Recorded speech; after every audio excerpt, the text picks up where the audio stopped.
those were some of the first joints that you ever heard, fell in love with. Right. Do you remember your first rhyme? Man, I don't. If I did, I wouldn't even want to remember. Oh, okay, that's fair. But yeah. do you kind of remember what age you were when you came up with your first rhyme? I was 15. Okay. 15. And I remember it was just playing around though, like my brother was the rapper. You know what I'm saying? He was the well-known nigga, I've been told. Yeah, he was the well-known rapper in DC. He was the nigga that everybody, when somebody's name came up or who was the shit, his name came up. So I was just a little brother that followed this nigga. You know what I'm saying? Right. Everybody running behind him. So everything he did, I wanted to do. So that's how it was on that. Just fucking around rapping like that, man. Yeah. All right. What rap name moniker did your brother go by? Okay, my brother. His first rap name was KO. Okay, now this is what I was told. Yeah. Okay. Yeah, it was KO because he had a reputation of knocking niggas out. So okay. So that was like it transitioned into rap. And then my brother went to jail for a good stint. He went to jail for like 6 or 7 years, and he came out and he changed it to Manifest. Okay. Mm-hmm. Okay. Yeah. So I'm gonna jump out here and say, big brother, little brother, he probably was your biggest inspiration. Yes, a lot. Because to me, like I said, he was like the best rapper to me. Like I would have put my brother against anybody. I don't care if it was Jay-Z, anybody like that. Like I thought he was shit. I respect that. Yeah, so respect the hell out of that, yo. Yeah. So me and him would spar. Like I felt like if I needed to get better, I needed to go against him. Okay. Yeah. Hell yeah. I know, yo. I truly and honestly respect that. Because he probably was rapping since you could remember. Yeah, he was a rapper, man. Like I said, if everybody expected him to blow, he was the one that was going to blow. Yeah. Okay. Yeah, I was told. I started, like I told you, asked me how I got put on. I started asking my man some other questions because I was trying to do some research on you through the internet. It's only but so much you can find out. So since I had a little bit of a cheat code, I started asking other kind of questions. Like, yeah. You know what I'm saying? Yeah. But with all that being said, in honor of your brother, man, yeah, I heard he was nice with it. He was one hell of a spitter. Like this one my man was telling me, like, yo, that motherfucker was nasty. Like nasty. Yeah. Yeah. Now I'm gonna ask you something else. Once you got older,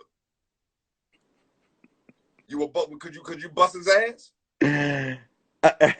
Yeah, like whoop his ass in rhyming, like as far as rhyming between both of y'all. Like I understand, you know what I'm saying, but I'm just saying, like he's still as you. I'm gonna make this reference. He's still here. Yeah, he's still here. Yeah, right. Well, like my brother was like, when it came to me and him, I would say it was like Styles P and Jadakiss. I would say. Because some people would say Styles is better than Jada. Some people would say Jada better than Styles. But the styles complemented each other. The man do that. Yeah.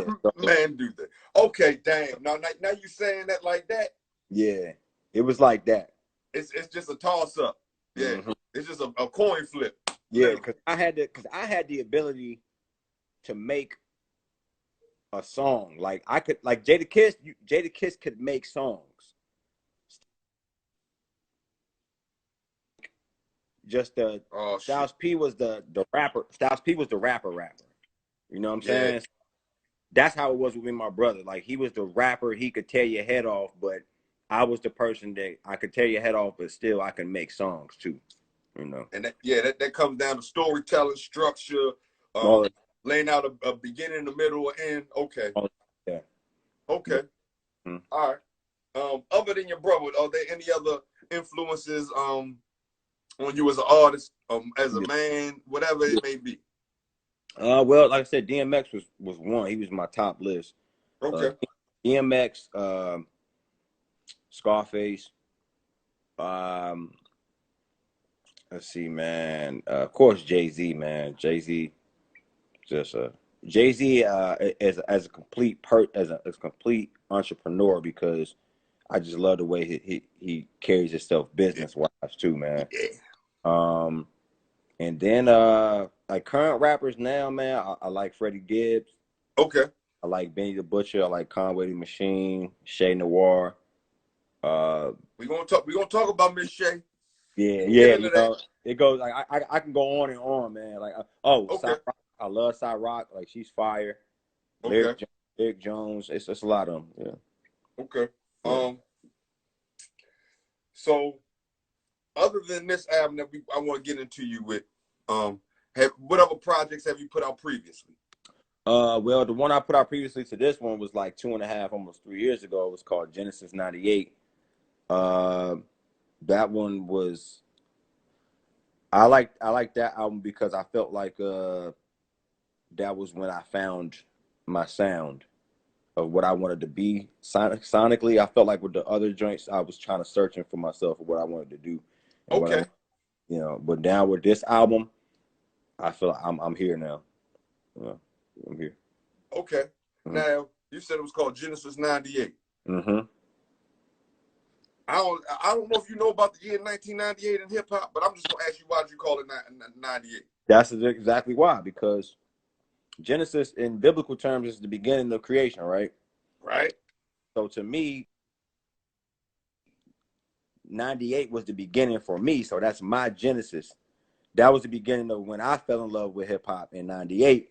That's when Dark as Hell is Hot came out. You had Black Star dropped the dope album. You had the Miseducation of Lauryn Hill that came out. You had Big Pun. Like, it was a lot of joints that dropped, man. Bro. Yeah. Mm-hmm. I'm gonna tell you something about 1998. This is the other part to 1998. Right. Sometimes I think people might miss. Right. 1995, Eazy-E died.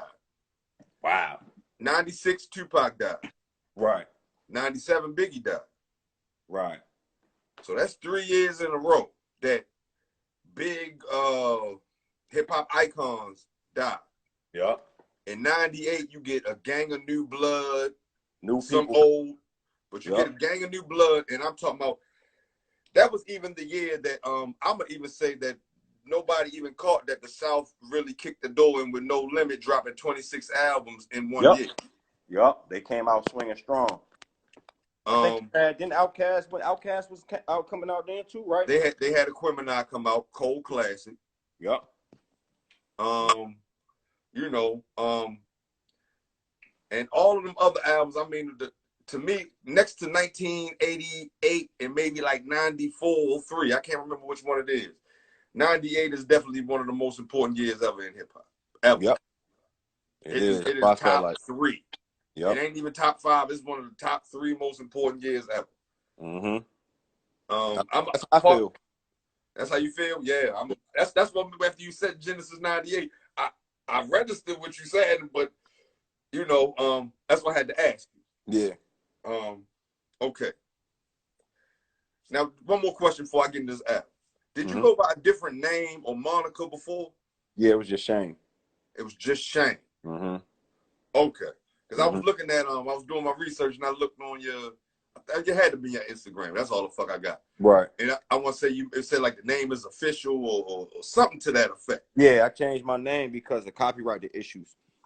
And I had an issue when I dropped my last 2 albums that I couldn't get my separation, like my name separated from this rock band that was called Shame. And so then when I went through LegalZoom and everything like that, and I was trying to patent it, they wouldn't let me do it. So it was like, man, what I'm going to do is I could change my name completely, or I could just go with, you know, the brand of what I've been pushing anyway. And that was Shame Gang. That was my brand. So I was just like, okay. So I was like, you know what? I'm going to just go with that. Yeah. I get it now. Mm-hmm. Okay. Yeah. Okay. No, that make hella sense. It makes sense. I'm saying, like you said, I didn't want to throw people off, you know, and so it's like, hey, everybody, you know, what's crazy is when people would come up to me in the street anyway, they would call me that anyway. They'd be like, yo, Shame Gang. Like, you know, so I was like, you know what, I'm gonna rock with it. And that's similar to, like, let's say somebody get a show enough nickname. You know what I'm saying? I mean, you get a show enough nickname, it comes from others. Yep. You know what I'm saying? It's just show enough come from others. You know what I'm saying? So, rather than a motherfucker being like, you know, a lot of rappers, they just come up with their monikers, but like you saying, Shane Gang, they only calling you that. Yeah, let's solidify this and make it official as a referee with a whistle.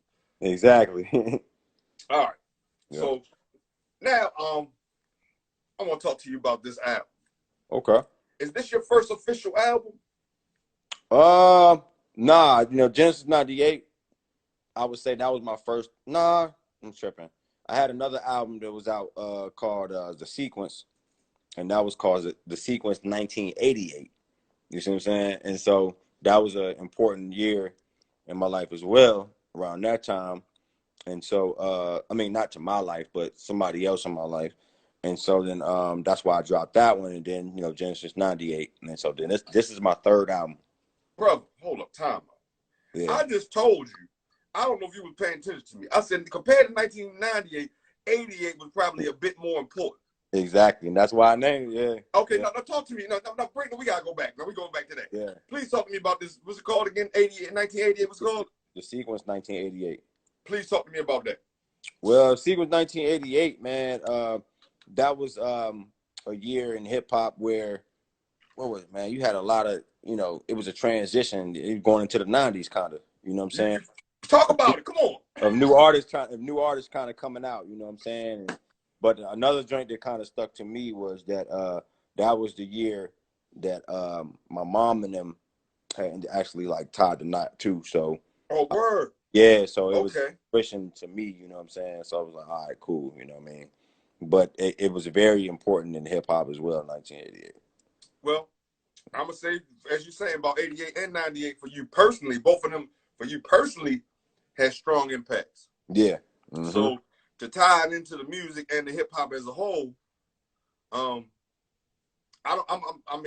don't know me at all, so I'm gonna just tell you this: I don't believe in coincidences. Mm-hmm. Anybody that knows me knows I do not believe in coincidences. I scream this from the top of the mountains. Like, right. Everything happened for a reason. Everything happens for a reason. So for you know, you to tell me these things and me to listen to your music, there's all a reason behind it. Am I just me as me outside, totally outside looking in? Yeah. You know what I'm saying? Mm-hmm. And for you to make those references, Lord knows, it was already set in 10 stone. years from now, you know, it'd probably be like somebody laying down your foundation for an illustrious career. Yeah, right, man. It's already set in stone. I believe that. I believe that you are already destined to be what you're supposed to be. It's just a different avenue. It's just a road that you have to take to get there. The people you have to meet. You know what I'm saying? You have to cross paths with certain people as well. You know? Yeah. Mm-hmm. Yeah, that's real. Dang. Yeah. Okay. So now I'm gonna get into this album called No Safe Haven. Hold on 1 second. I don't know what's going on. My shit's spinning. Give me 1 second. What the hell going on with the Wi-Fi, cuz?